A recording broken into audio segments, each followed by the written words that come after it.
August 2024 has been a month of reflection and sorrow in Hollywood. We've lost some of the most beloved stars of the entertainment world, whose contributions have left an indelible mark on the industry. In today's video, we'll take a moment to honor and remember the Hollywood legends who passed away this August. These iconic figures entertained and inspired us for decades, and their legacies will continue to live on. Peter Marshall, who hosted the popular game show The Hollywood Squares for more than 15 years and had a long career as an actor, singer, and comic, died today of kidney failure at his Encino home. He was 98. His publicist Harlan Bowl confirmed to News to Deadline. Marshall won 4 daytime Emmys for hosting the syndicated Hollywood Squares from 1966-81.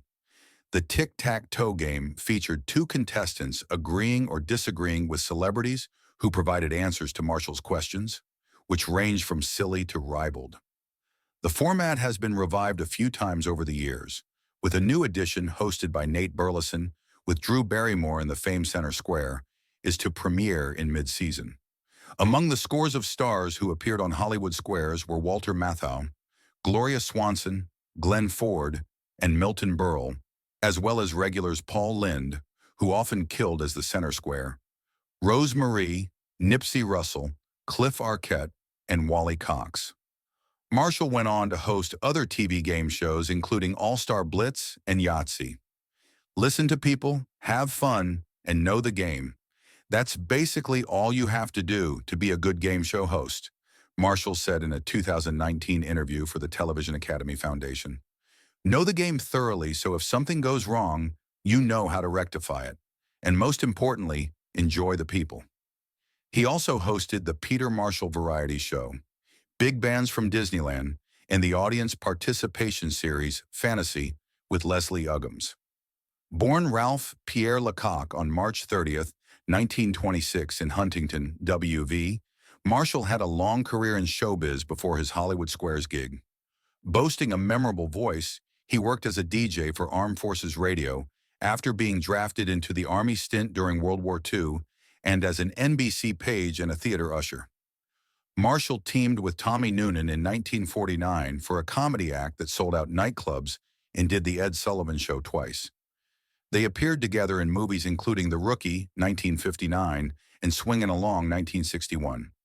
He had bit parts in some early 1950s movies and became a contract player at 20th Century Fox, appearing in such films as Ensign Pulver, The Cavern, and Annie, in which he played radio crooner Bert Healy. Marshall got his TV start guesting on 50s variety shows as part of a comedy team with Tommy Farrell. Later that decade, he appeared in episodes of series including Men of Annapolis and The Millionaire. He also appeared in Manhattan Tower, the first color special NBC aired. Marshall made his Broadway debut in the short-lived 1961 play How to Make a Man and returned as a star of the 1965-66 musical Skyscraper. Those shows came after he starred with Chita Rivera in Bye Bye Birdie on stage in London's West End. His other musical theater credits High Button Shoes, Anything Goes, The Music Man, and 42nd Street. From 1983-87, Marshall performed the lead role of Georges in more than 800 performances of La Cage aux Folles on Broadway and its national tour. He also starred for 2 years as Lenny Gans in the national tour of Neil Simon's Rumors. Marshall authored the 2002 memoir, Backstage with the Original Hollywood Square. He is survived by his Lori, his wife of 35 years, daughters Suzanne Browning and Yaimi DeMarco, son Pete Lecoq, 12 grandchildren, and 9 great-grandchildren. Another son, David Lecoq, died of COVID complications in 2021. Jack Russell, lead vocalist for 1980s hair metal group Great White, died Thursday from multiple system atrophy and Lewy body dementia, Rolling Stone reported. He was 63. Russell announced his retirement from touring last month after his diagnosis. "I am unable to perform at the level I desire and at the level you deserve," Russell said on social media at the time. "Words cannot express my gratitude for the many years of memories, love, and support." He was remembered today by his family. Jack is loved and remembered for his sense of humor, exceptional zest for life, and unshakable contribution to rock and roll, where his legacy will forever thrive, his family wrote in an online statement.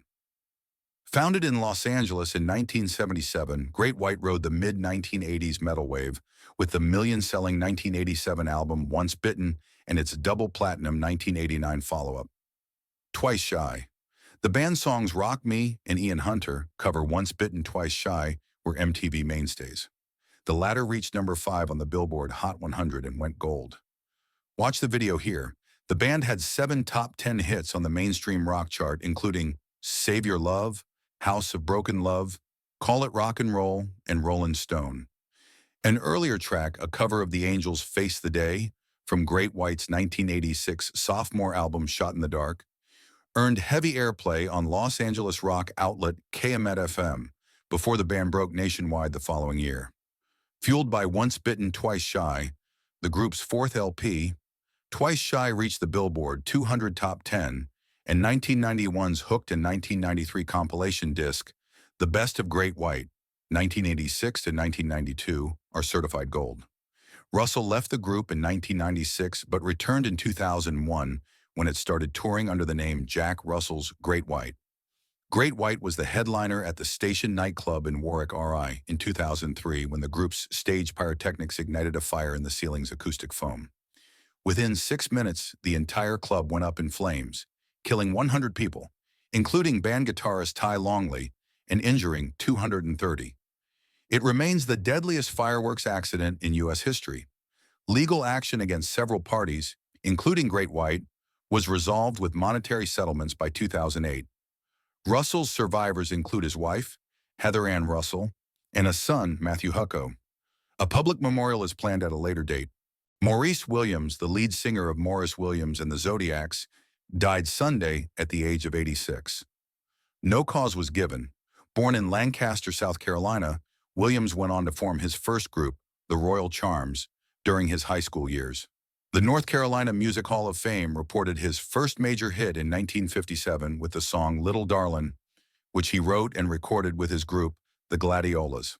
The song rose to number 11 on the Billboard R&B chart and later became a major hit when recorded by the Diamonds. In 1959, Williams renamed the group to Morris Williams and the Zodiacs. In 1960, they released Stay, which became the shortest #1 song on the Billboard singles chart at just 1 minute and 32 seconds. Stay was also featured in the 1987 movie Dirty Dancing. Williams also had the 1961 hit May I, which became his 3rd million seller. Williams became a member of the Vocal Group Hall of Fame in 2007 and the NC Music Hall of Fame in 2010, survived by his wife Emily. Survived. Gena Rowlands, a multiple Emmy winner whose captivating work in A Woman Under the Influence and as the elder and dementia-ridden Allie in The Notebook also moved moviegoers, died Wednesday surrounded by family at her home in Indian Wells, California. She was 94. No cause of death was given, but the retired actress had been battling Alzheimer's disease. Ironic in light of her famous film role.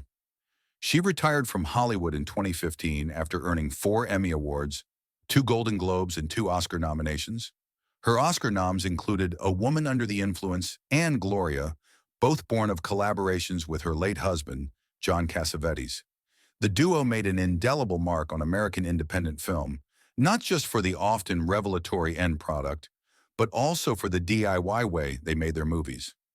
A Woman Under the Influence was prompted by Rowlands, who wanted to delve into the difficulties faced by American women in their lives and relationships. When Cassavetes could not raise the money for the film, they mortgaged their house and borrowed from family and friends to make it happen. They shot with a crew made up in part by AFI students, and not on a pricey, purpose-built soundstage set, but in an actual residence in Hollywood. Rowlands won Primetime Emmys for The Betty Ford Story, Face of a Stranger, and Hysterical Blindness, as well as a Daytime Emmy for The Incredible Mrs. Ritchie. She earned 5 more nominations from the Television Academy, the first in 1985 for her part as the mother of a young man with AIDS in the groundbreaking An Early Frost. Her son, director and actor Nick Cassavetes, spoke to Entertainment Weekly about the Notebook role. Born in Cambria, Wisconsin, Rowland moved to New York after a stint in regional theater and made her Broadway debut in The 7-Year Itch, touring in a national production of the play. In 1956, she starred in the Broadway play Middle of the Night opposite Edward G. Robinson. Rollins co-starred in the 26-episode syndicated TV series Top Secret and guest starred on many TV anthology series. She later was a regular guest on many top TV shows. In 1959, Rollins appeared in the Western series Laramie, and later alongside her husband, John Cassavetes, in the detective series Johnny Staccato. Rollins made her film debut in The High Cost of Living in 1958. Rollins and Cassavetes made 10 films together, including Faces, A Woman Under the Influence, which garnered a Best Actress nomination, and 1980's Gloria, which also spawned a Best Actress Oscar nomination. Rollins was married to him from April 9, 1954, until his death on February 3, 1989. Survivors include her husband Robert and children Nick, Alexandra, and Zoe Cassavetes. French acting star Alain Delon, whose many iconic roles included Le Samouraï, Plein Soleil, and The Leopard, has died in France at the age of 88. The actor's children said in a statement that their father had passed away in the early hours of Sunday, surrounded by his family and beloved Belgian shepherd Lubo, in his longtime chateau home in the village of Douchy, in the Le Loiret region, some 100 miles south of Paris. Delon's death marks the passing of one of the last surviving icons of the French cinema scene of the 1960s and 70s, when the country was on an economic roll as it reconstructed in the wake of World War II. The star, who was at the peak of this career from the 1960s to the 1980s, fell into acting by chance. Born on November 8, 1935, in the Paris suburb of Sceaux, he had a turbulent childhood after his parents divorced when he was still young. After training briefly as a butcher in his stepfather's business, he entered military school at the age of 17. After being caught stealing equipment, he was given the choice of expulsion or signing up for a tour of duty in Southeast Asia. Delon fought in the Battle of Dien Bien Phu in 1954, but wound up in trouble again after he crashed a Jeep he had stolen and returned to France in 1956. Having moved to Paris, where he did odd jobs to make ends meet, Delon got his first introduction to the cinema world through his relationship with actress Brigitte Aubert, who had recently appeared in Alfred Hitchcock's To Catch a Thief. After they hooked up, she took him to the Cannes Film Festival in 1957, where he met the actor and director Jean-Claude Brialy, as well as his future agent Georges Baume. "I came down with a girl that I liked, who loved me. I took it all in, did the red carpet, but even then, I felt at home. Not least, and I say this without pretension, because it was made clear to me that I was not bad looking," he told a Cannes masterclass in 2019. His next big break came via the actress Michel Cordu, with whom he had an affair. She convinced her husband, director Yves Allégret, to give him a small role in his film Quand la femme s'en mêle. Delon was candid about the role women had played in his early career. "If I hadn't met the women I met, I would have died long ago. It's the women, I don't know why, who loved me, who got me into this profession, who wanted me to do it, and who fought for me to do it," he told a masterclass at the Cannes Film Festival in 2019. His career took off quickly from there, with Delon then appearing in Marc Allégret's Sois belle et tais-toi, which also featured Jean-Paul Belmondo in the cast, followed by Pierre Gaspard Huit's Christine, which would see Delon appear opposite Romy Schneider. Former YouTube CEO Susan Wojcicki, a tech pioneer who was one of Google's earliest employees, has died after living with lung cancer for 2 years, according to her husband. She was 56. "It is with profound sadness that I share the news of Susan Wojcicki passing. My beloved wife of 26 years and mother to our 5 children left us today after 2 years of living with non-small cell lung cancer," Dennis Troper wrote in a Facebook post. Troper said Wojcicki was not just my best friend and partner in life, but a brilliant mind, a loving mother, and a dear friend to many. "Her impact on our family and the world was immeasurable. We are heartbroken but grateful for the time we had with her," Troper said. "Please keep our family in your thoughts as we navigate this difficult time." Wojcicki, who was one of the most prominent women in Silicon Valley, had been involved with YouTube's parent company Google from its earliest days, when its 2 founders worked out of her garage in California to build a search engine. She later became Google's 16th employee and had worked at the company for nearly 25 years. Google CEO Sundar Pichai expressed condolences in a post on X early Saturday, saying Wojcicki was core to Google's history. She was an incredible person, leader, and friend who had a tremendous impact on the world, and I'm one of countless Googlers who is better for knowing her. We will miss her dearly, Google CEO Sundar Pichai said on X. Wojcicki had served as YouTube's CEO for 9 years before announcing last year in a blog post that she would be stepping back from her leadership role to focus on her family, health, and personal projects that she was passionate about, CNN previously reported. She oversaw YouTube during the web's pivotal transition toward social media, but also as online platforms came under increasing scrutiny for spreading misinformation, hate speech, and other harmful content. I'm so proud of everything we've achieved, Wojcicki wrote when announcing she was stepping down in 2023. It's been exhilarating, meaningful, and all-consuming. Phil Donahue, the longtime host of the trend-setting TV talk show, The Phil Donahue Show, died Sunday evening following a long illness, surrounded by family including his longtime wife, actor Marlo Thomas. He was 88. His death was announced on the Today Show this morning. Today shared a statement from Donahue's family. See the announcement below. Calling Donahue a daytime staple, who pioneered a format that had been replicated by others, Today hosts noted that Donahue had been presented a Presidential Medal of Freedom by President Joe Biden just this summer. Donahue was married to Thomas for more than 40 years, having met when the That Girl star met Donahue when she was a guest on his talk show. The family statement reads, groundbreaking TV talk show journalist Phil Donahue died Sunday night at home surrounded by his wife of 44 years, Marlo Thomas, his sister, his children, grandchildren, and his beloved golden retriever, Charlie. Donahue was 88 years old and passed away peacefully following a long illness. Donahue was born December 21, 1935 in Cleveland, and in the late 1950s embarked on a career as a radio journalist, at first in his hometown and then Adrian, Michigan. But it was his TV work in Dayton, Ohio, that truly launched not only Donahue's career, but what would become a novel and highly influential style of daytime talk TV. In 1959, he was hired as a TV reporter at Dayton's WHIO, where his empathetic style of interviewing was first noticed by the public and his bosses. Within 4 years, he also had a radio call-in show called Conversation Piece for WHIO's affiliated radio station. Within several more years, he had taken his talk endeavor to TV, hosting a business show and co-anchoring the evening news. In 1967, he was scooped up by a competing Dayton station, WLWD, who offered him a daytime morning interview show with a studio audience. With a studio audience that was treated by Donahue with respect, the host would make his way through the seats and hand over the mic to audience members with questions for guests. The Phil Donahue Show became a Dayton area staple and favorite.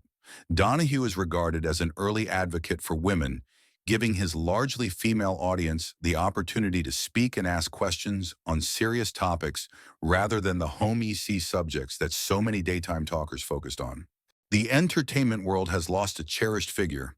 Christina Sendera, known not only for her long-standing partnership with Clint Eastwood, but also for her dedicated philanthropy and love for animals. Sendera passed away at the age of 61, leaving behind a legacy marked by her quiet yet impactful support of environmental and animal causes. Christina, who was deeply involved with the Monterey Bay National Marine Sanctuary Foundation, was celebrated for her unwavering commitment to conservation. Her efforts were instrumental in advancing the foundation's initiatives, particularly those focused on marine life and equestrian issues. Her passion was evident in every aspect of her work, from hosting gala events to her hands-on approach to animal care, often seen in jeans and pigtails, far from the glitz of Hollywood. Clint Eastwood, her partner of many years, expressed profound sorrow over her loss, reflecting on her kindness and the deep care she brought into his life. The couple, who preferred to keep their relationship away from the spotlight, shared many moments away from the cameras, focusing on shared interests and quiet companionship. Despite her affiliation with celebrity through Eastwood, Christina chose a life of substantive action over superficial fame.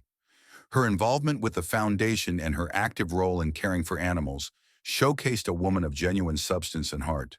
Her legacy will live on through the ongoing work of the causes she championed and the memories cherished by those who knew her best.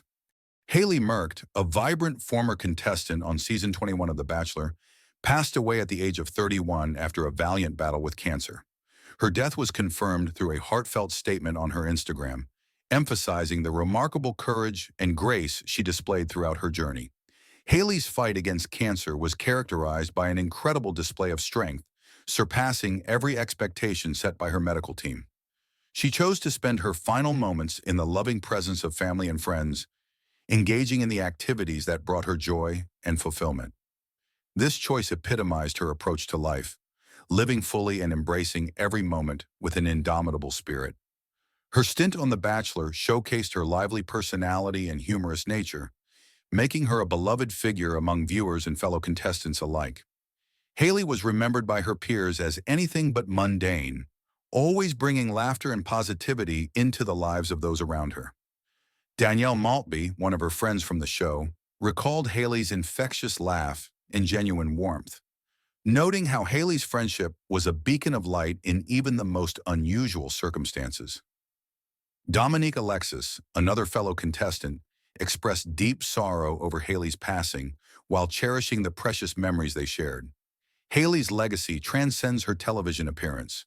It is marked by her resilience, her ability to inspire laughter and happiness, and her profound impact on others. Her zest for life and the ability to live in the present have touched countless lives, leaving an indelible mark on all who knew her. As we bid farewell to Haley Merkt, we celebrate a life that, though cut tragically short, was lived with passion and a deep love for others. Her spirit, characterized by humor, bravery, and a profound capacity to love, will continue to inspire those who had the privilege of knowing her. Rest in peace, Haley. Your light will continue to shine in the hearts of many. The entertainment world mourns the loss of Erica Ashe, a brilliant luminary whose versatility spanned comedy, television, and film. At the age of 46, Erica's vibrant presence has been tragically dimmed, leaving behind a legacy of laughter and profound impact. Known for her dynamic roles on Mad TV and Survivor's Remorse, Erica brought an infectious energy and sharp wit that resonated deeply with audiences and peers alike. Erica's journey in the spotlight was marked by her extraordinary ability to embody diverse characters, seamlessly blending humor and depth. Her portrayal on The Big Gay Sketch Show showcased her as a fearless performer, unafraid to push boundaries and explore the nuances of comedy. Erica's role in Survivor's Remorse solidified her status not just as a comedic talent, but as a powerful dramatic actress, capturing the complexities of life with every line delivered. Her sudden departure has elicited heartfelt tributes from across the entertainment industry. Lonnie Love, a close friend and colleague, expressed her profound sorrow on social media, reminiscing about Erica's unwavering dedication to her craft and the warmth she brought to every set and stage.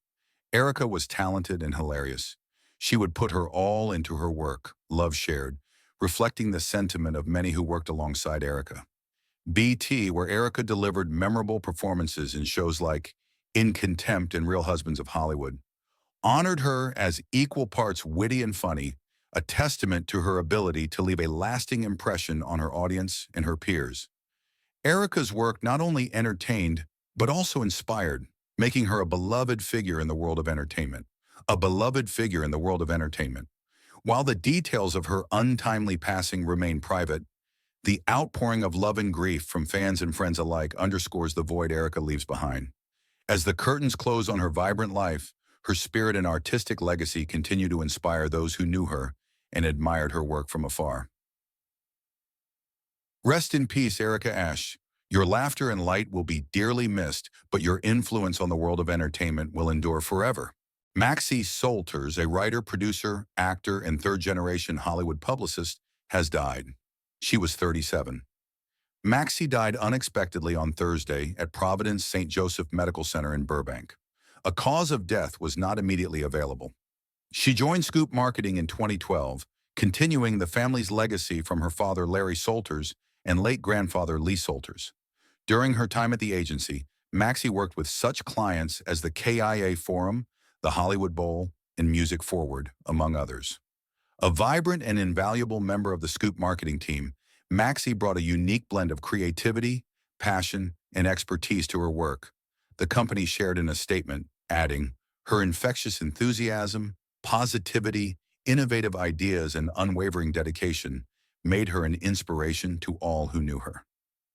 Born March 27, 1987 in Sherman Oaks, Maxie studied theater at the University of Southern California before going on to work in film and television casting. As a writer, producer, and actress, Maxie had accumulated several credits to her name since 2006, including Climax, the 2017 web series she created and starred in. She was also a voting member of the Screen Actors Guild. Additionally, Maxie served as a coordinator for 1 Billion Rising, in addition to being involved with V-Day International and women's rights. Her advocacy work was a testament to her compassion and desire to create a better future. Scoop shared.